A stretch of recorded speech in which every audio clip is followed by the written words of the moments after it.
68편 19절 앞에 PPT에도 나오는데 우리 다 같이 합독하겠습니다. 시작. 날마다 우리 짐을 지시는 주 곧 우리의 구원이신 하나님을 찬송할지로다. 아멘. 네, 하나님이 오늘 이렇게 맥주 감사주의를 이렇게 말씀을 준비하면서 어떤 말씀을 이렇게 주실까? 네, 이제 감사 신앙에 대해서 한번 다시 이렇게 나누라는 마음을 이렇게 주셨습니다. 오늘 말씀을 잘 이렇게 들여다보면 날마다 우리 짐을 지시는 주 곧 우리의 구원이신 하나님을 찬송할지로다. 이 말씀으로 정말 하나님이 저에게 먼저 이렇게 찾아와 주시고 또 기도하게 하셔서 큰 은혜를 주셨어요. 이 감사라는 이 단어, 이 히브리어로 야다라는 단어를 씁니다. 네, 이 의미가 고백하다, 속을 보여준다, 찬양한다 이런 뜻이 있어요. 감사가 고백하고 속을 보여주고 찬양한다는 뜻이 있는 거죠. 네, 이 감사는 이 진정한 감사는 자기의 속을 드러내는 거예요. 진정한 감사는 정말 주님께 자기의 신앙을 고백하는 겁니다. 그래서 이 맥주절의 진정한 의미, 이 맥주절의 진정한 의미는 사실은 구원에 대한 감사입니다. 우리의 구원 가장 정말 의미가 있고 가장 큰 은혜고 가장 귀한 거잖아요. 우리가 구원이 없으면 이 자리에 앉아 있을 수가 없어요. 구원이 없다면 우리가 예수님을 의지하고 부르고 예수님을 따르고 예수님을 믿을 수가 없어요. 예수님을 사랑할 수는 아예 없는 거죠. 우리가 구원을 받았기 때문에 그 예수님이 나의 구주, 나의 하나님, 그리고 내가 정말 사랑하다 못해서 어쩔 바를 알지 못하고 그분을 정말 애절하게 부르는 그런 사람이 된 거예요. 우리가 제일 기뻐하고 제일 감사해야 되는 것은 구원입니다. 하나님 구원을 감사드립니다. 그렇게 고백하는 거예요. 그러면 우리가 하나님께 무엇으로 감사를 할까요? 무엇으로 감사 고백을 할까요? 그것은 오늘 19절 말씀에 그냥 나옵니다. 날마다 우리 짐을 지시는 주 곧 우리의 구원이신 하나님을 찬송할지로다.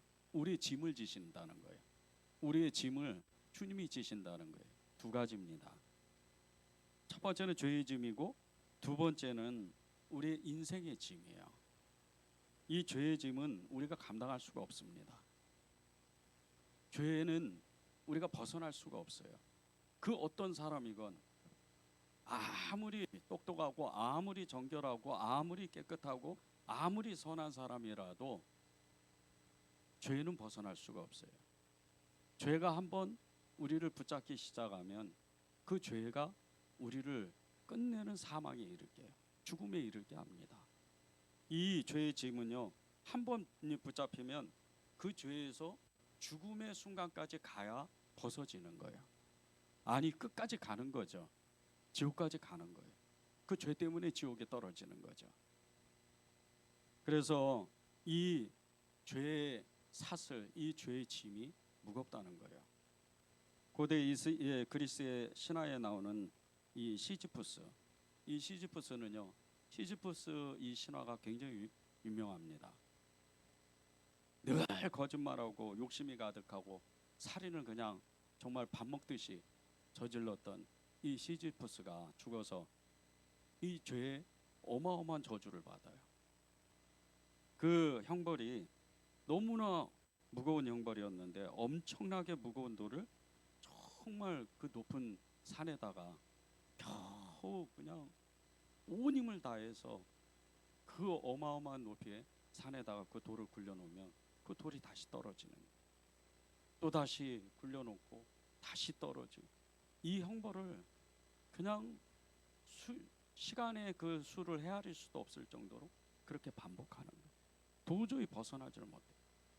너무 거짓말을 많이 했고 욕심이 가득 차고 살인을 그냥 밥 먹듯이 하는 이런 이 시지푸스가 그런 형벌을 받는 거예요.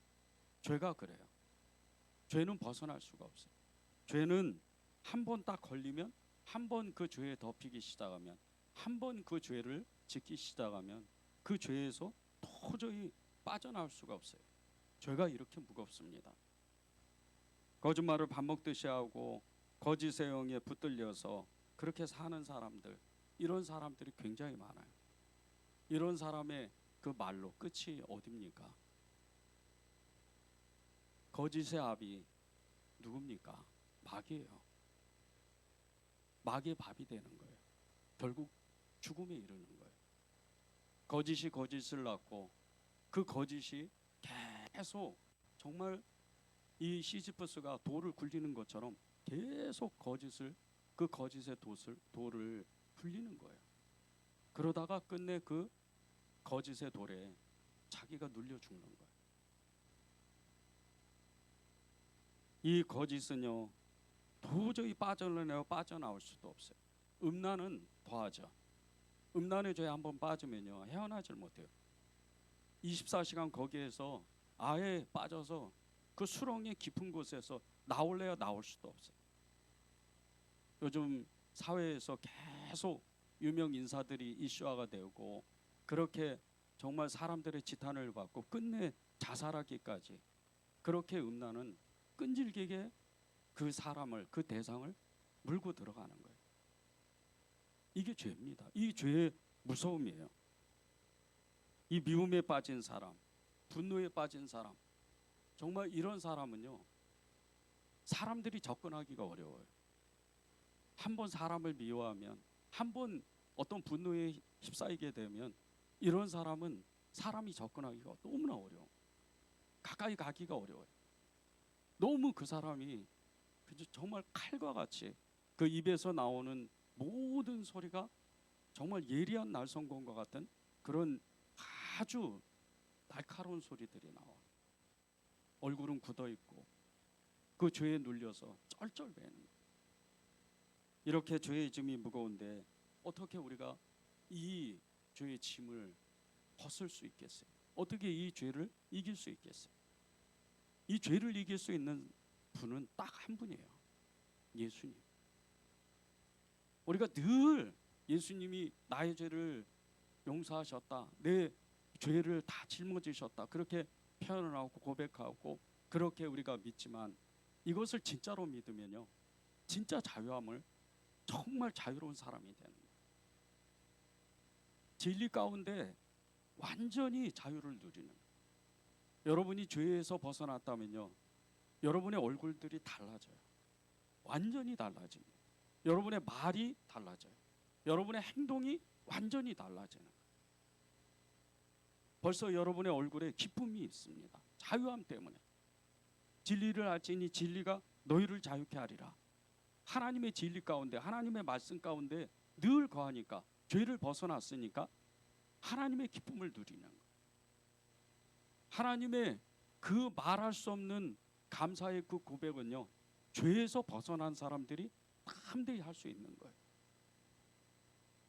이 죄를 담당하시고 대신 지시고 그리고 우리를 구원하신 분이 예수님이세요. 그분의 이름을 우리가 부를 때요, 정말 죄를 벗어난 사람은 벌써 달라요. 예수님, 벌써 확 달라요. 마음에 뜨거움이 올라옵니다. 눈물이 나고 왠지 모를 기쁨에 환희에 차서 저 서울 광화문 내거리에 가서 소리 지르면서 나는 구원받았다, 나는 예수님 사랑한다, 그렇게 고백할 수 있는 그런 사람들이 되는 거예요. 진짜 구원받은 사람, 진짜 죄에서 벗어난 사람은요, 어디에 가도 누구를 만나도 어디에 있든지 무엇을 하든지 아무 상관없어요.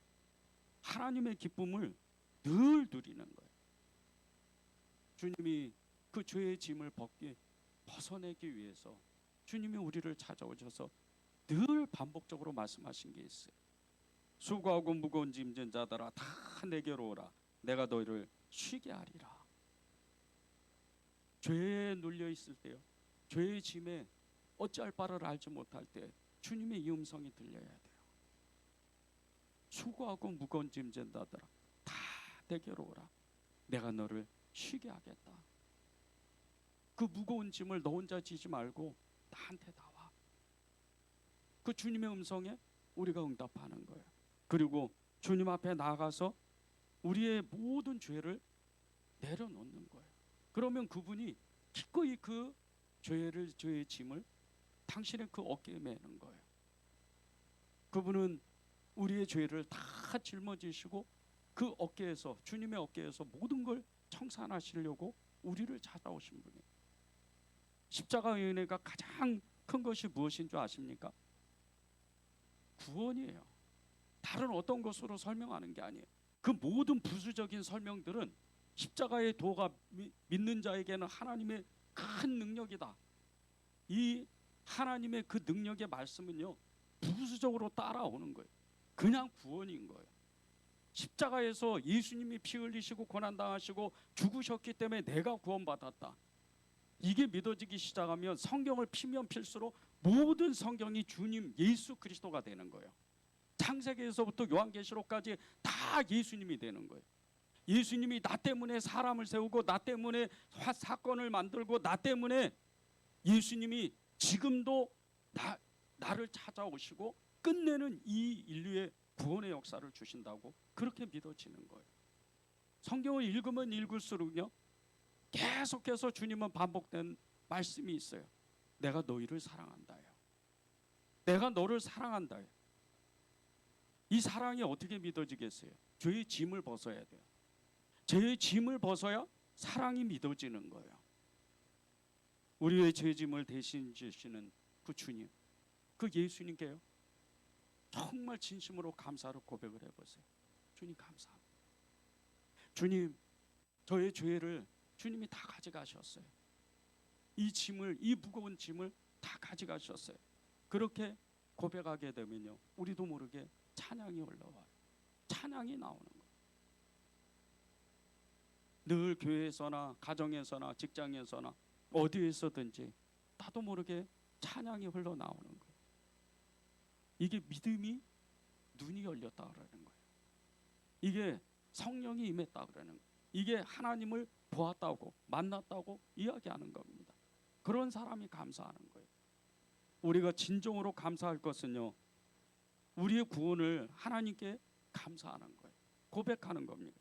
자신의 죄짐을 예수님께 내려놓은 사람, 이 사람은 진정한 자유를 누리는 사람이에요. 자신의 죄짐을 예수님께 내려놓은 사람, 이 사람이 진정으로 성령으로 충만한 사람. 자신의 죄의 짐을 예수님께 내려놓은 사람, 이 사람은 진정으로 예수님을 사랑하는 사람. 그게 주님의 뜻이었기 때문이에요. 이런 사람이 고백하는 말씀을 들어보세요. 날마다 우리 짐을 지시는 주, 곧 우리의 구원이신 하나님을 찬송할지로다. 주님을 찬송한다 그러잖아요. 내 짐을 지었기 때문에, 내 죄의 짐을 담당했기 때문에 주님을 찬송한다 그러잖아요. 여러분도 이런 고백을 정말 하나님께 진실하게 드리기를 바랍니다. 수많은 여자들과 간통하며 방탕한 삶을 살았던 이 프랑스의 대문호였던 빅토르 위고, 이 빅토르 위고의 이 위고의 회심 이야기는 너무나 유명해요. 자신이 가장 사랑하는 딸이 그녀의 남편과 이 세느강에서 빠져 죽었어요. 그것을 알고 대성통곡하며, 그리고 즉시로 이렇게 고백을 해요. 이것은 나를 향한 하나님의 심판이다. 그렇게 이 위고는 크게 회심을 해요. 그리고 여러 책을 썼는데 그 중에 그 유명한 레미제라블을 이 책을 써요. 우리나라에는 장발장으로 소개됐죠. 이 장발장의 이야기는 너무나 유명해요. 가족을 위해서 빵 한 조각 훔쳤는데 감옥에 갇혀서 19년 동안 그 감옥에, 쓸쓸한 그 차가운 감옥에서 19년 동안 갇혀지네. 나와서 분노가 가득하죠. 사회에 대한 분노, 세상에 대한 분노, 하나님에 대한 이 분노가 가득해. 그리고 이 성당에 가서 하나의 그 작은, 아주 너무나도 작은 그 은식기 하나를 훔칩니다.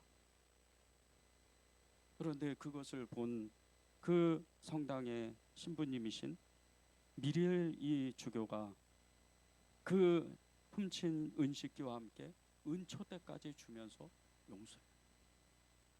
이 장발장의 인생이 그때부터 달라져요. 완전히 바뀌어요. 그의 인생이 정말 기쁨과 감사와 후회의 삶을 계속 반복해서 살지만 끝내 그는 세상과도 사람과도 화해를 해요. 그리고 그의 마지막 죽음은요, 모든 것을 후회 없이 내려놓은 그런 담대히 죽음을 맞이하는 그런 삶을 사는 거예요. 진정한 회개는요, 모든 걸 내려놓는, 진정한 이 죄짐을 벗는 것은 모든 걸 내려놓는. 그리고 우리는 주님을 그 손을 붙잡고 따라가는 거예요. 인생의 짐이 어떤 사람에게는 견디기 힘들 때가 있어요. 이 인생의 짐은요, 죄짐과 함께 정말 우리의 모든 인생을 너무나 버겁게 만들어요. 이 인생의 짐은 정말 이 죄의 짐과 같이 벗어날 사람이 없어요. 해도 안 되는 사람이 있어요. 늘 반복된 그 인생의 짐, 이걸 벗어내려고 부도니도 했어요. 성공 그 딱 이 단어 하나에 꽂혀서 일평생을 온전히 그냥 그 달려가는, 정말 이 브레이크가 터져서 벼랑 끝으로 내려가는 것 같은 그런 삶을 사는 사람도 꽤 많습니다. 인생의 짐을 벗을 수가 없습니다. 성공해야 남들한테 무시당하지 않으니까, 성공해야 남들에게 점점 남들 위해서, 다른 사람 위해서 군림할 수 있으니까. 이게 인생의 짐이에요.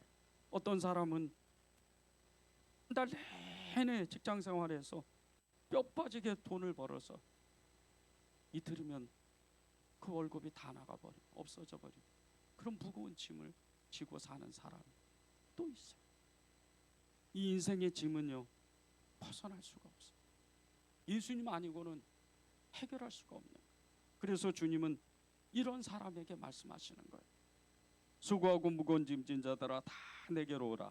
내가 너희를 쉬게 하리라. 나는 마음이 온유하고 겸손하니 나의 멍에를 메고 내게 배우라. 그리하면 너희 마음이 쉼을 얻으리니 이는 내 멍에는 쉽고 내 짐은 가벼움이라.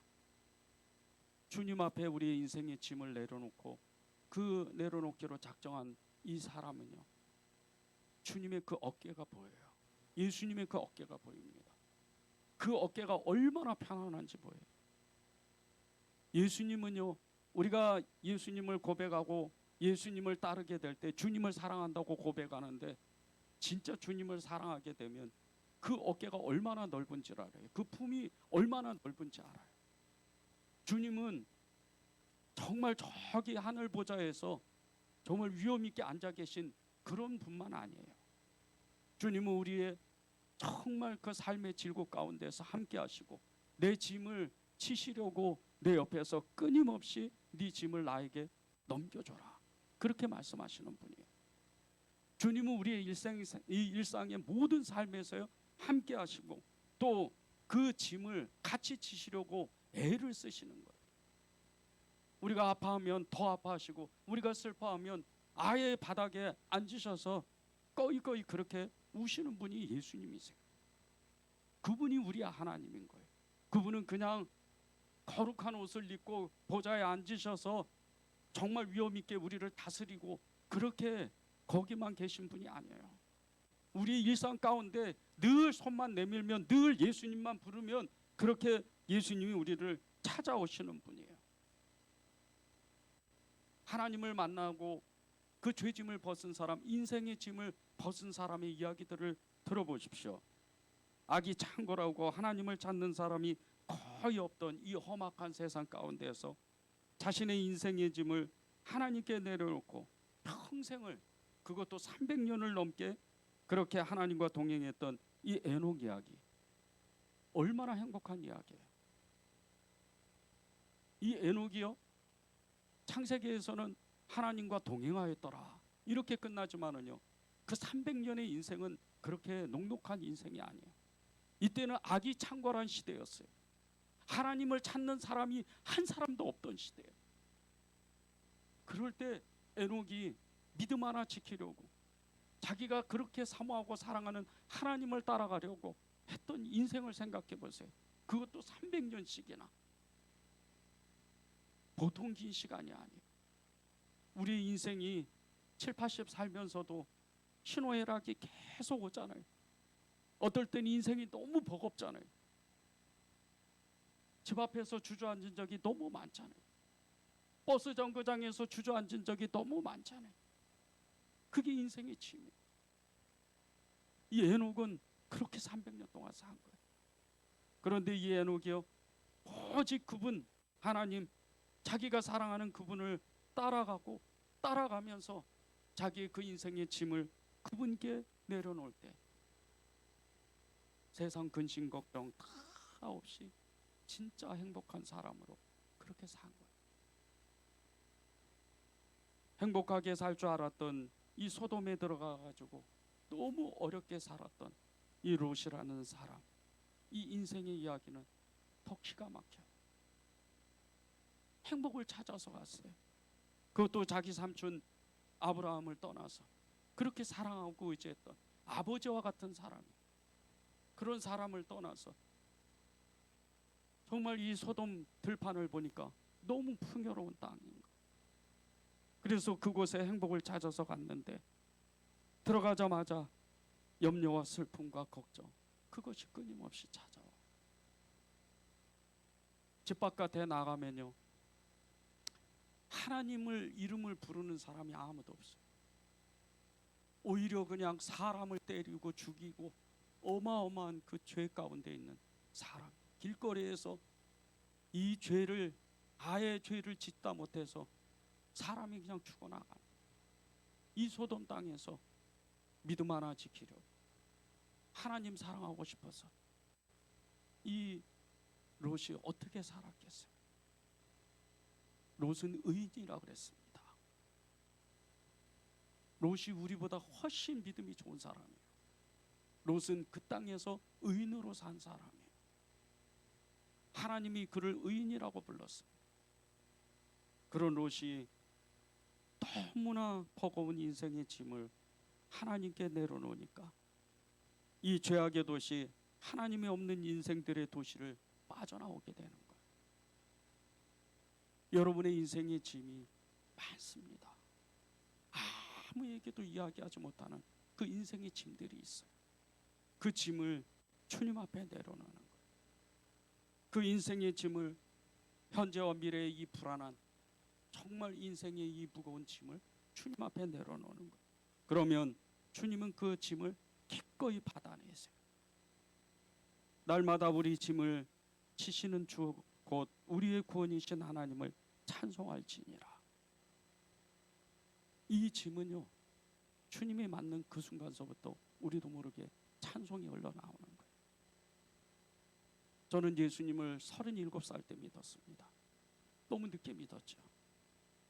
예수님을 처음 믿기로 작정할 때 인생의 짐이 너무 무거웠어요. 하나님 없는 인생을 살았어요. 너무 슬픈 인생이었어요. 가정은 완전히 파괴되고 정말 가정 안에서 밥을 제대로 못 먹을 정도로 그렇게 정말 너무 험악한 가정에서 자랐어요. 15살 때 집을 나갔습니다.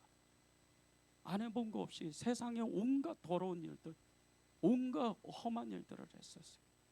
아파트 20층에 올라가서 줄 하나 매달려가지고 그 돈 벌겠다고 그런 적도 있었어요. 술이 너무 채서 술을 너무 먹어서 길바닥에서 잔 적도 있었어요. 그런 인생을 살았어요. 비참한 인생을 살았어요. 한 번은 조주폭력배에 걸려서 밤새도록 두드러 맞았어요. 제 뼈마디가 그래서 날마다 쑤시는 거예요. 그런 인생을 살았어요. 예수님 앞에 돌아오니까, 예수님을 만나고 나니까 제 헛된 인생, 제 인생의 무거운 짐이 단 한 번에 풀어지더라고요. 그리고 나서 저는 인생을 바꿨어요. 그리고 나서 저는 주님을 따라오기 시작했어요. 결국 목회자가 되더라고요. 저는 지나온 인생을, 그 인생을 이야기할 때 결코 부끄럽지 않아요. 그 인생 때문에 주님을 만났기 때문이에요. 그 인생 때문에 제가 인생을 바꿨기 때문이에요. 여러분들도 여러분의 그 인생의 짐이 있습니다. 그 인생의 짐은요, 주님 앞에 내려놔야 돼요. 그래야 예수님 안에서 기쁨으로 사는, 감사로 사는, 늘 주님의 그 믿음으로 사는 사람이 되는 거예요. 데살로니가 5장 16절 18절을 보십시오. 항상 기뻐하라, 쉬지 말고 기도하라, 범사에 감사하라. 이것이 그리스도 예수 안에서 너희를 향하신 하나님의 뜻이니라. 사람이 어떻게 항상 기뻐하겠어요? 사람이 어떻게 항상 감사하겠어요? 기도는 말할 것도 없죠. 제가 25년 동안 기도하면서 기도를 쉬지 않고 하는 사람이 있으면 정말 너무 부럽더라고요. 정말 이 세 가지는 인간으로서는, 인간의 그 정말 능력으로서는 할 수가 없는 일이에요. 그런데 예수님이면 할 수가 있어요. 예수님께 인생의 짐을 맡기고 죄의 짐을 맡기는 그 순간서부터 우리는 완전히 다른 사람이 돼요. 주님과 같이 살 수 있습니다. 제자들과 같이, 베드로, 요한, 야고보, 바울과 같이, 그렇게 12 사도들과 같이, 믿음의 증인들과 같이 우리도 그렇게 살아갈 수가 있다는 거예요. 성경에 있는 모든 인물들이요, 그 사람들은 우리가 살아낼 수 있는 사람들의 삶의 이야기예요. 엘리야를 보세요. 야고보서 5장에 보면 그 엘리야가 누구라고 얘기합니까? 우리와 같은 성정의 사람이라고 그랬어요. 우리와 같은 성정의 사람이면 어떤 사람이? 짜증나고 화나고 인내하지 못하고 죄짓고 그렇게 사람을 미워하고 그런 사람 아닙니까? 엘리야도 그랬다는 거예요. 그런데 엘리야가 한 번 기도하면 3년 반 동안 비가 오지 않았고, 다시 기도하면 비가 내리는 거예요. 그가 기도하면 하나님이 즉시로 나타나시는 거예요. 하나님이 불을 내려주시는 거예요. 여러분도 그렇게 살 수 있어요. 여러분도 이 세상을 바꾸고 여러분의 가정을 바꾸고 여러분의 인생을 바꿀 수가 있습니다. 그것은 여러분의 죄와 그 죄의 짐과 여러분의 인생의 짐을 하나님께 내려놓고, 하나님 구원을 감사드립니다. 하나님 저를 사랑해 주셔서, 저를 찾아와 주셔서, 제게 오셔서 감사합니다. 그걸 고백하면 되는 거예요. 우리 시편 68편 19절을 읽고 찬양하면 좋겠습니다. 날마다 우리 짐을 지시는 주 곧 우리의 구원이신 하나님을 찬송할지로다. 이 말씀이 여러분의 인생 가운데 온전히 이루어지기를 간절히 바랍니다.